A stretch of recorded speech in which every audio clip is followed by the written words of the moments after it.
Freemasonry is not a footnote in American history. It is the current that moved beneath its surface, shaping architecture, ideals, and the very vocabulary of freedom long before the ink dried on the Constitution. To see it merely as a secret society is to misunderstand its depth. Freemasonry did not arrive in the colonies as an outsider. It emerged simultaneously with the consciousness of independence. The men who birthed the United States were not just revolutionaries, they were initiates. They moved within symbols, encoded structures, and ritual geometry. They saw the New World not simply as political emancipation, but as a vibrational project, a structure for channeling ancient principles through new institutions. The earliest lodges in America were not just meeting halls. They were resonant chambers where architecture met consciousness. In these dimly lit rooms, behind oaths and silence, the blueprint of a nation was not written but vibrated into form. When you look at Washington, D.C., it is not a city in the traditional sense. It is a sigil, a constructed glyph laid across the land. The Capitol dome is not merely classical architecture, it is the upper chamber of an energetic circuit. The Washington Monument is not just an obelisk, it is the vertical key, the ancient masculine principle rising in perfect alignment. The lines that connect these structures are not accidental. They mirror the sacred geometries found in temples from Egypt to Greece. The Founding Fathers were not all scholars in the conventional sense, but they understood symbols. They encoded belief in form.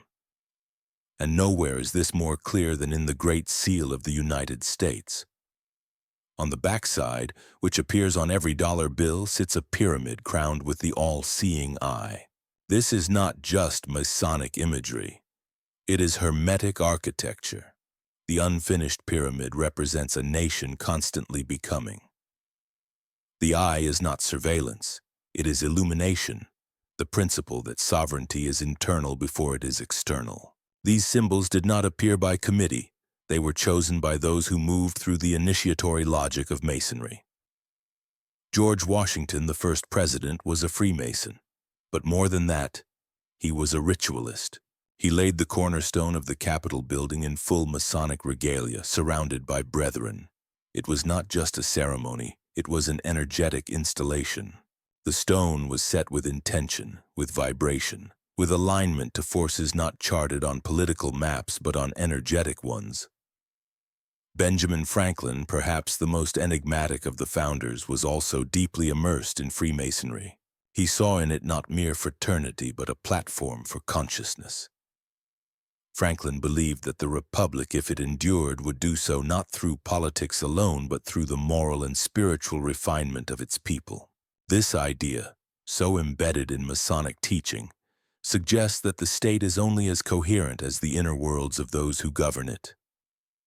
Freemasonry, therefore, was not a side pursuit. It was the metaphysical framework beneath the legislative apparatus. It shaped how law was conceived, how liberty was defined, and how governance was envisioned. This influence was not imposed, it radiated, and while most citizens could not read its symbols, they still moved through its structure.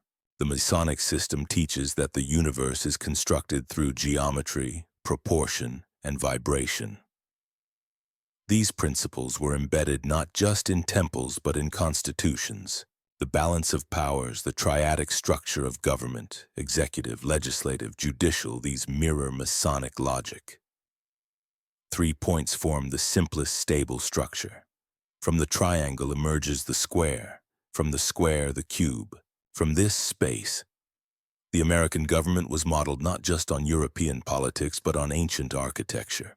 Even the oath of office taken on the Bible echoes Masonic initiation, where the initiate swears to uphold truth not just legally but cosmically. The architecture of Washington, D.C. is full of alignments, solstitial, stellar, symbolic.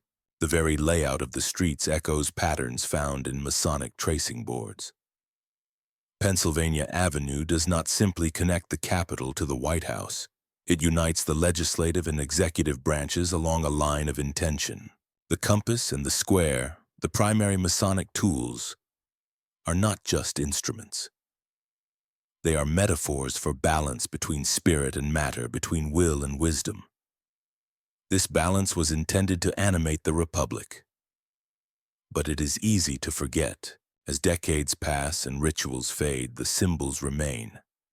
Silent, misunderstood, still active. The question is not whether the Masonic influence remains.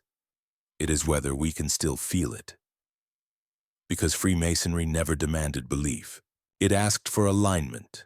And alignment, like sovereignty, is not granted, it is remembered. When one walks through the halls of the Capitol or stands beneath the towering form of the monument, they are not simply in a city. They are inside a structure of encoded intention. The United States was not merely founded, it was installed.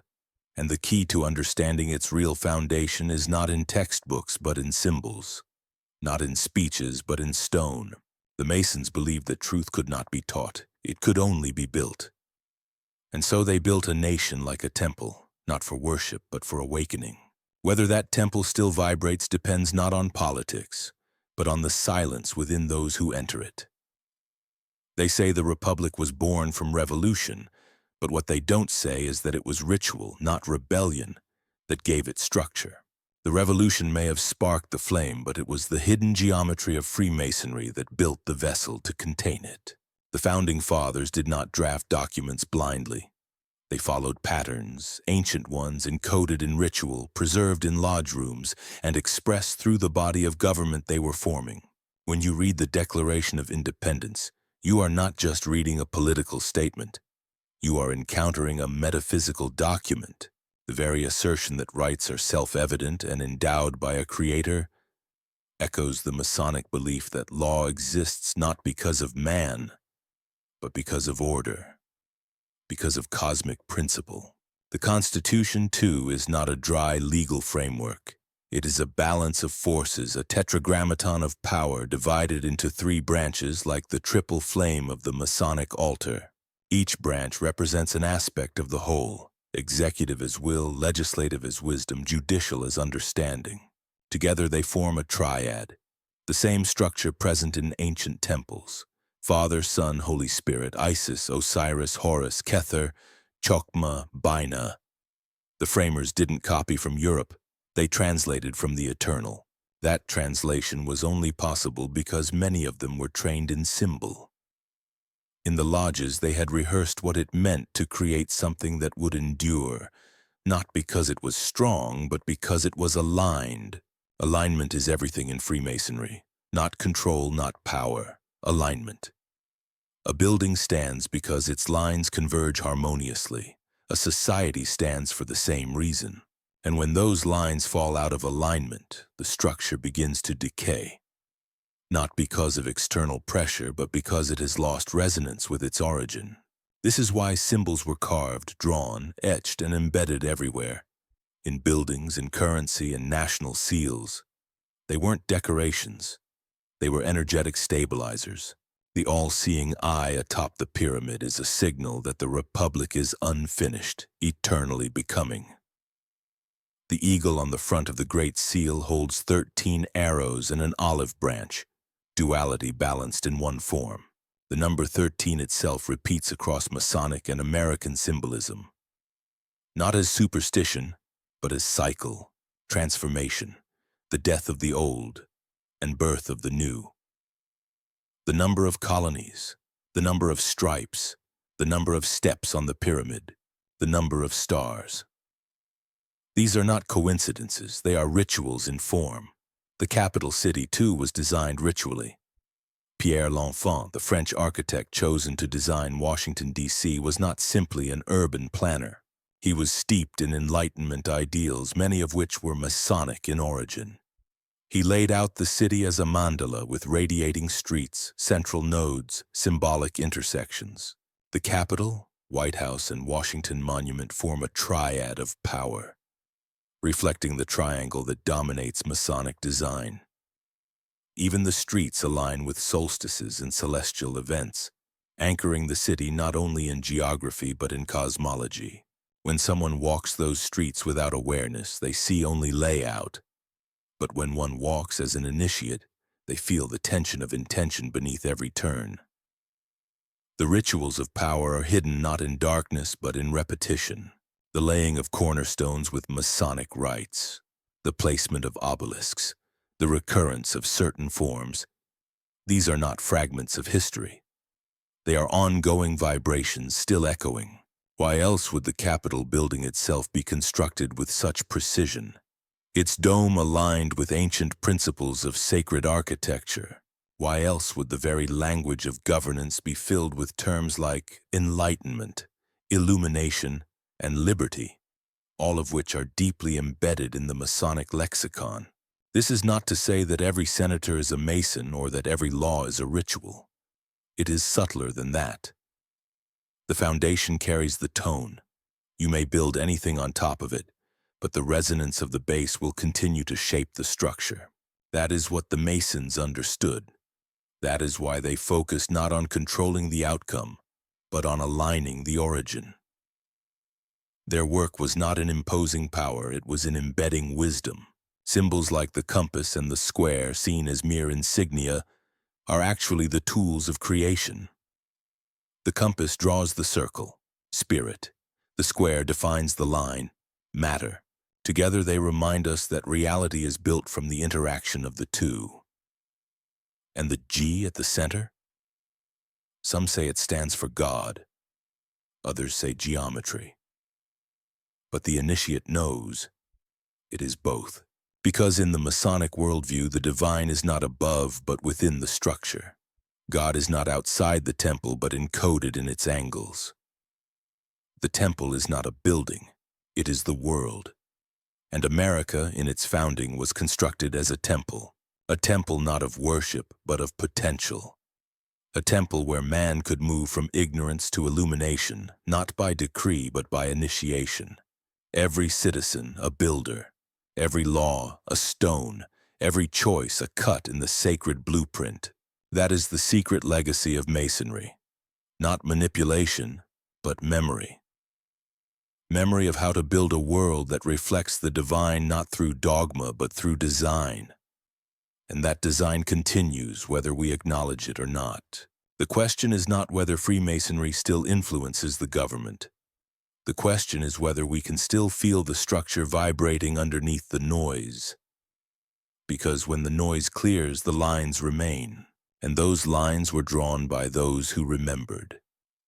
There is a reason the architecture of power does not change, even as its occupants come and go. Structures outlive the men who inhabit them because they are not built to house bodies but to contain vibration. This was the genius of the Masonic mind, not to control, but to encode. The Capitol dome still hums with the original alignment placed there by its founders. The stone still remembers the hands that laid it under stars, rituals, and silent oaths. The geometry remains even when the language has eroded, and the design remains functional long after the initiates have passed. Walk beneath the dome, and you feel it, not in thought, but in breath. The space compresses, directs, reflects. It is not neutral. It is charged. The builders knew that sacred space required more than stone. It required intention, symmetry, and the imprint of the unseen. That is what made them more than architects. That is what made the city itself an initiation chamber. Every turn of the compass, every line on L'Enfant's plans was a ritual action. The city was not designed. It was invoked, and its invocation was not for kings or priests, but for a people who might one day remember what it means to build in alignment. Even the height of the Washington Monument was chosen with symbolic precision. It stands not just as tribute, but as axis, vertical connection between earth and sky, a modern obelisk echoing the ancient solar cults, yet encoded with Republican ideals. Its reflection in the water basin forms a perfect vertical axis mundi, an image of balance, as above so below, the eternal Masonic maxim. Such details are not accidental. They are silent instructions. Geometry is the language of the gods, and the city of Washington, D.C. speaks fluently in it. The streets, too, form pentagrams, triangles, crosses, not overtly but invisibly detectable only to the eye trained in the old mysteries. These patterns are not superstition, they are vibration. Symbols, when placed in physical space, do not rest, they transmit. And the transmission continues long after the meaning has been lost. This is why Freemasonry placed such emphasis on ritual tools. Because the compass, the level, the plumb line were not just for builders of stone, but for those shaping reality itself. To build with consciousness is to recognize that every structure is a tuning device. And the American system, in its Masonic blueprint, was precisely that. It was a tuning fork for liberty. But liberty in the Masonic sense is not mere freedom from authority. It is freedom through inner alignment. The Masonic initiate does not become free by breaking chains, but by learning the laws of structure, internal and external, and harmonizing with them. This principle was embedded in the political structure. Checks and balances are not just legal protections, they are harmonic relationships. No branch dominates, each contains part of the whole. This is the triune logic of Masonry. Thesis, antithesis, synthesis. The Constitution is not a static document. It is a symbolic frame for growth, written in the spirit of the great work. The great work itself is the transformation of matter into spirit, base into refined unconscious into conscious. The United States, then, was not a final product, but an alchemical crucible. The Masons knew that a government, like a man, must evolve, and to evolve it must remain in conversation with higher principles. That is why the founders didn't just write laws, they encoded myth, the myth of the self-governing individual, the myth of the free citizen builder, the myth that truth, when pursued silently and inwardly, would blossom outward into civilization. It is no coincidence that temples, churches, and capitals across history follow similar proportions. They are all echoes of the same blueprint, a structure that allows for resonance. Freemasonry drew upon this lineage, adapted it, and embedded it into a new political form. The lodge became the nation, the altar became the Constitution, the initiate became the citizen. This is not metaphor, it is structure. Even the founding motto, E pluribus unum, out of many one, is a hermetic principle. It describes unity not through sameness but through synthesis. The diverse elements form a coherent whole. Just as the initiate integrates shadow and light within the lodge, so too was the nation to integrate its many voices into one coherent structure. That was the intention, and the structure still carries that intention, even if forgotten, even if corrupted.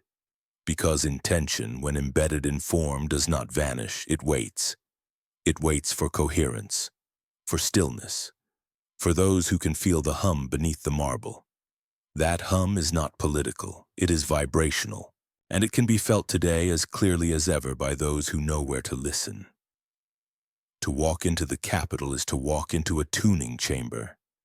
Its dome is a resonator, its floor a compass, its symmetry a ritual. Even its frescoes, painted in neoclassical style, are echoes of initiatory symbols. The apotheosis of Washington, high in the oculus, is not just patriotic art, it is symbolic resurrection. Washington ascends, surrounded by gods, not as man but as initiate. This image is not for the eye, it is for the memory of a myth older than any one nation. That man can rise not by conquest but by harmony. Harmony with law, with proportion, with vibration. This is what the Masonic founders understood. They did not merely build a government, they built a glyph, a living symbol of potential, encoded in stone and parchment, waiting not to be ruled, but to be remembered. Because in the final accounting, the influence of Masonry is not control. It is offering, it is invitation. To see with new eyes, to walk with sacred geometry beneath your feet, to breathe in a city designed not to dominate, but to awaken. You have walked through the city and seen its symmetry. You have traced the patterns in the marble, felt the hum beneath the dome, and watched the monuments align with stars. But Freemasonry's influence on the United States does not stop with architecture. The greater structure is not physical, it is philosophical. And philosophy in the Masonic tradition is not abstract thought. It is lived geometry. It is action in alignment with principle. The Constitution is often praised for its wisdom, its balance, its resilience. But what if its resilience comes not from law, but from vibration? What if its shape mirrors something older than nations, something eternal? The framers, many of them initiates, did not see government as bureaucracy. They saw it as a temple, a space where opposing forces could meet in sacred balance. They believed in the idea of the perfect ashlar, the rough stone refined through discipline and wisdom. Not just the individual citizen, but the state itself was to be shaped, polished, evolved. This is why Freemasonry places such value on process. The great work is never finished. The pyramid is always rising. Even when the structure is built, the stone still hums with the work yet to be done. And so too with the Republic. It is not a finished product, it is a living initiation, a test of whether man can govern himself not just politically but spiritually. The Lodge is a school of character, of restraint, of vision. And the state, as envisioned by Masonic minds, was a macro lodge scaled for the collective. Each branch of government was a pillar, each law a degree, each civic act a ritual. But over time the symbols faded. The language remained, but the meaning was lost. The compass became mere insignia. The eye, conspiracy. The pyramid, a puzzle. The structure remained, but the vibration dimmed. And so the government became mechanical, hollow, no longer a vessel of intention, but a container of inertia. The Masonic influence did not disappear, it was buried. But it is not dead, because vibration does not end. It only waits for those who can feel structure beneath story, resonance beneath rhetoric. And that structure remains embedded in the laws, the seals, the ceremonies, even in the oath of office. So help me God, they say. But which God? In Masonry, the divine is not a figure. It is order, intelligence, light. To invoke it is to align with harmony. Not morality, but proportion. Justice in this view is not opinion. It is equilibrium. The balance of forces the center held. That was the vision. Not domination, but dynamic balance. And when the balance falters, the temple trembles. Not from attack, but from dissonance. The rituals of Masonry teach that light can only enter where form allows it. If the chamber is misshapen, if the proportions are skewed, the light scatters. So too with governance. If its structures forget their geometry, its laws lose their tone. The Capitol may still stand, but does it resonate? The Constitution may still be quoted, but does it sing? Freemasonry whispers that to restore the Republic, we must first restore its field, not its buildings, its vibration. And that requires more than reform. It requires memory. Memory of intention, memory of silence, memory of the geometry beneath the debate. This is not mysticism, it is structure. It is the recognition that the outer reflects the inner, that the laws of the temple mirror the laws of the mind. Masonry teaches that before you can build without, you must build within. That before a stone is laid, a silence must be held. And that silence, the silence before speech, is where the blueprint is heard. That silence still exists.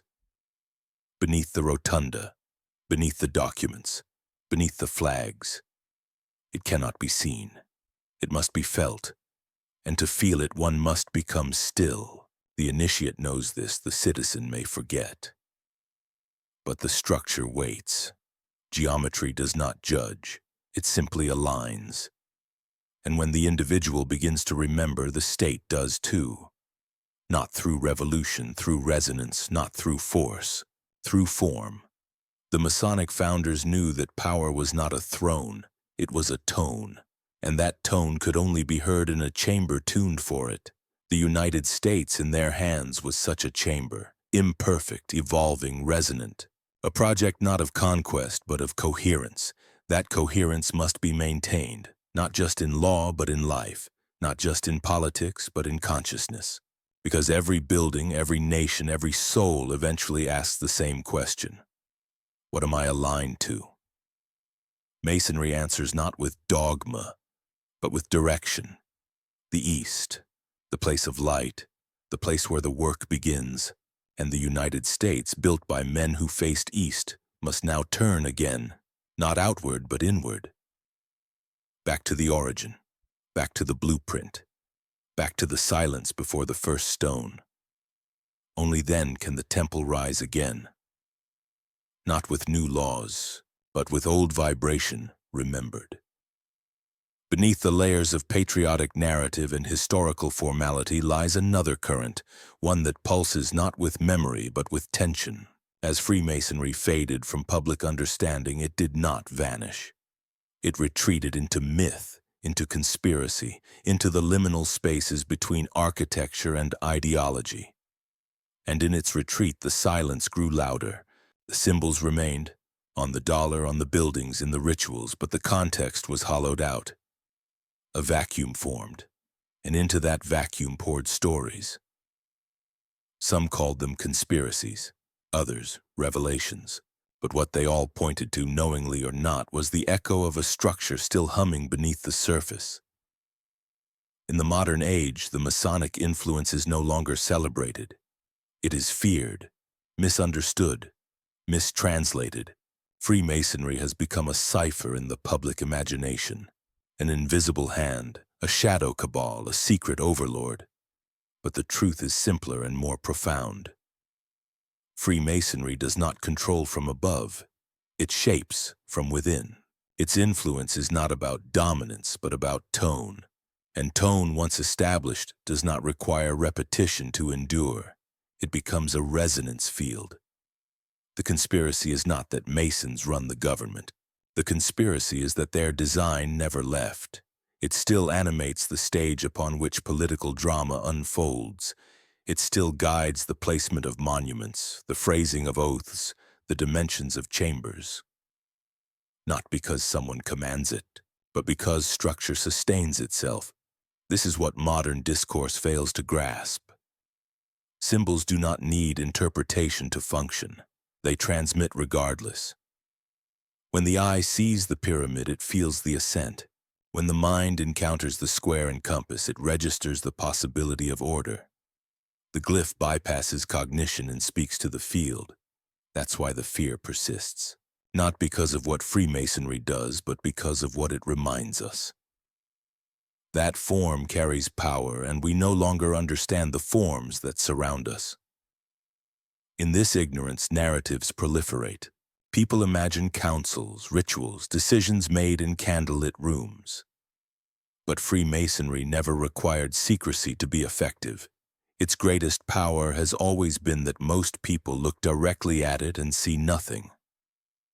That is the real mystery, that the symbols are hiding in plain sight, that the capital city itself is a Masonic tracing board, walked upon daily by those who cannot feel its charge.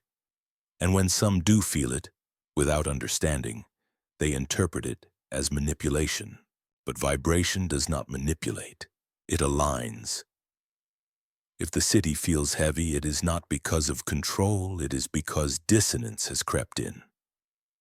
The structure is still there, but we are out of phase with it. This is the modern condition, to live inside a temple and treat it like a warehouse, to walk beneath a dome and never look up, to carry a currency inscribed with ancient symbols and never ask who placed them there or why. The resurgence of interest in Freemasonry, particularly in the digital age, reflects a deeper instinct. People sense that there is a hidden architecture to reality, that the world was not assembled randomly, that laws of form, proportion, and resonance still govern the spaces we inhabit. And so they search for meaning. Some go too far, others stop too soon. But the impulse is not wrong. There is something here.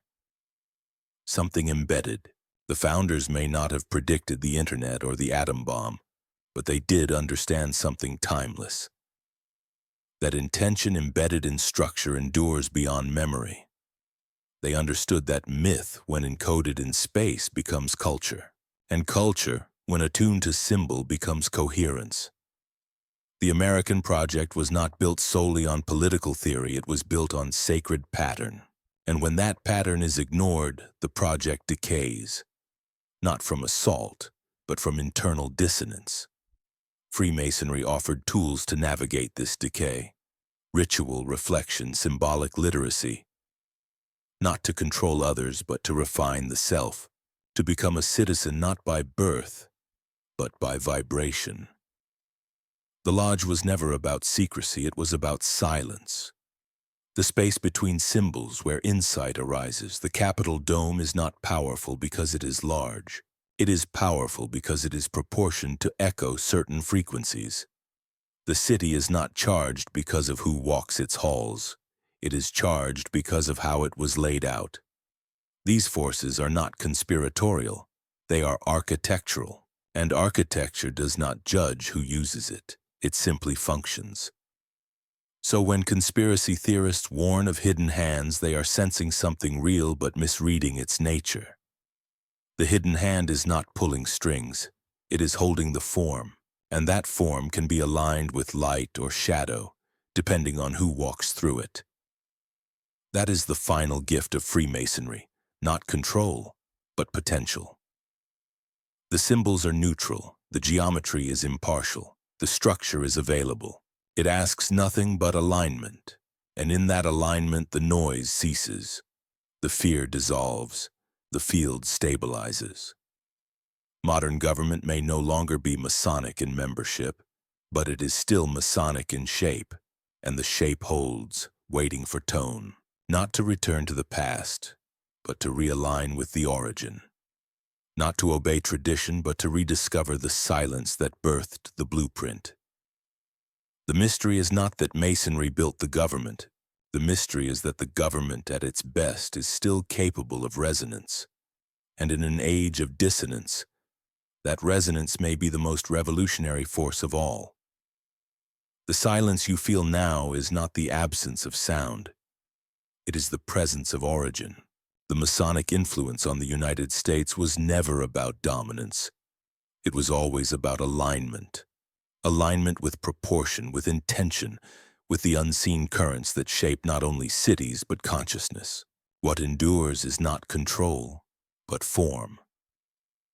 And form, when built on principle, carries a tone that outlives its creators.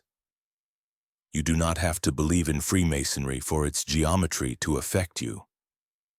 You do not have to decode symbols for them to resonate. The structure works regardless. That was the brilliance. That was the warning. The founders, many of them initiates, knew that political structures fail, but energetic ones endure. So they encoded their highest vision not only in words but in form. They used the compass and the square not as metaphors but as tools. They inscribed silence beneath the noise. And now, centuries later, that silence still holds. It vibrates beneath every vote, every oath, every dispute on the Senate floor. Beneath the polarization, the corruption, the spectacle, it remains. Waiting, not for belief, for coherence.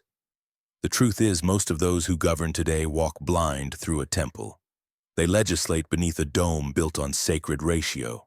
They debate in chambers aligned with stellar points. They speak in a system encoded with ritual, unaware of the blueprint that makes their voices echo. But the field remembers. The geometry remembers. And memory in the language of symbols is not passive. It is active. It shapes. It bends. It hums. The Capitol building is a tuning device, not just acoustically but spiritually. The city of Washington, D.C. is not a random capital. It is a living map. And the United States at its core is not just a republic, it is an initiation. That initiation is not guaranteed. It requires attention. The same way a mason must show up to lodge, must observe, must align, the citizen must return to intention. To the question, what are we building? And is it still aligned? The tools are still here. The symbols are still glowing, faint but alive. The architecture still carries charge, but charge without coherence is chaos. That is what we face now. Not collapse, but distortion. The original tone is buried beneath noise, yet it can still be heard. By those who listen inwardly, who walk the temple slowly, who stand beneath the dome not as tourists, but as initiates, who see in the pyramid not conspiracy but invitation. The great work was never to create a perfect state. It was to build a vessel for awakening. The laws were never final. They were scaffolding. The monuments were not ends. They were markers, and the journey continues. From rough ashlar to perfect, from many one. The secret was never hidden. It was always in plain sight. The eye sees, the pyramid rises, the wings open, and the question remains. Can we remember not what was built, but why? Because the answer is not in history, it is in vibration, and the vibration is still humming. Beneath your feet, beneath your skin, in every line of marble, every degree of angle, every oath taken under the sky.